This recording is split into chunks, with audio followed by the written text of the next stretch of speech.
Alright guys, I am back to do a review of a Game Boy Advance game, and today I went with Yoshi's Island Super Mario Advance 3. Now before I get into this, I was just thinking, because I just did the collection video, that I am missing some Game Boy games here, because there's a couple I know I had. Just the two that come to mind, there could have been more, are Oddworld for the Game Boy Advance, and that game's graphics, actually it wasn't for the Game Boy Advance, I think it may have been not even for the color, just straight up Game Boy.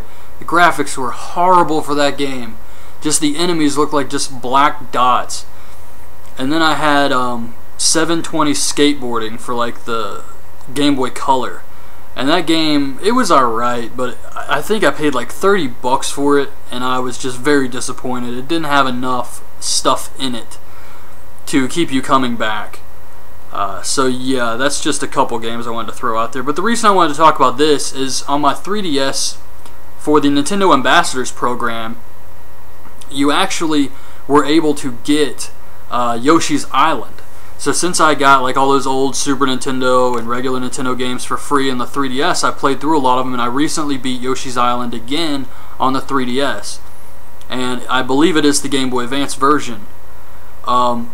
Yeah, because they're Game Boy Advance games, not Super Nintendo games. I just got confused because so many Game Boy Advance games were Super Nintendo games, and then it's like for the DS, they put a lot of Nintendo 64 games on there. But yeah, that's one reason I really liked the Game Boy, was the recreation of old Super Nintendo games like Final Fantasy. And for Yoshi's Island, they did a great job. I like the fact that they add new things in the old games, such as the Yoshi coins and other things to keep you coming back.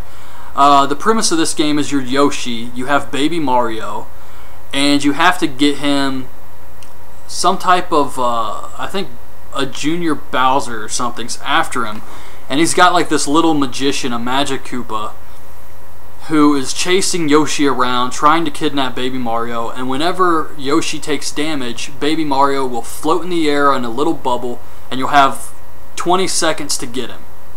And you can get items to increase the time you have to get Baby Mario back, like coins and stuff will increase the limit. Yoshi has his usual attacks. He can throw eggs, he can swallow enemies, turn them into eggs, he can do the ground pound, and he can do his little hover move. Basically everything he does in Smash Brothers.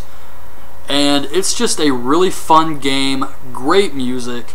The graphics are amazing, it's colorful, it's fun, and it does have a decent amount of challenge.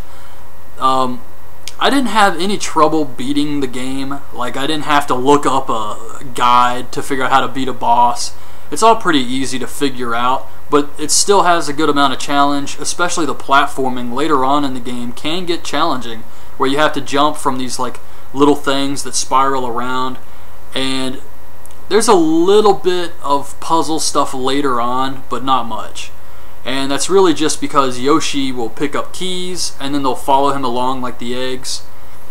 But every time you beat a world, Yoshi passes on Mario to another Yoshi, and it's a different color. So you get to play as multicolored Yoshis and just all types of stuff like that. It's a fun game. And I am sure, because, where's that game I showed? Fortress, which I got in 2002, was 10 bucks. So I am sure a game this popular that a lot of people bought, there's probably used copies all over the place. If you have a Game Boy Advance, or you're a huge Yoshi's Island fan and you don't have it anymore, I'm not sure it's ever going to get released on the Virtual Console, unless maybe when the Wii U comes out and they continue the service. But for right now, I would say this is the best version you can get, and if you can find this game, or you've never played it, it really is enjoyable. I think it's better than Yoshi's Story for the Nintendo 64, just because the graphics for the time, the soundtrack, everything about it. You fight a lot of Shy Guys in this game, but I just thought for a Super Nintendo game, for them to put on the Game Boy Advance, this was a great choice. And it's one that you should definitely pick up.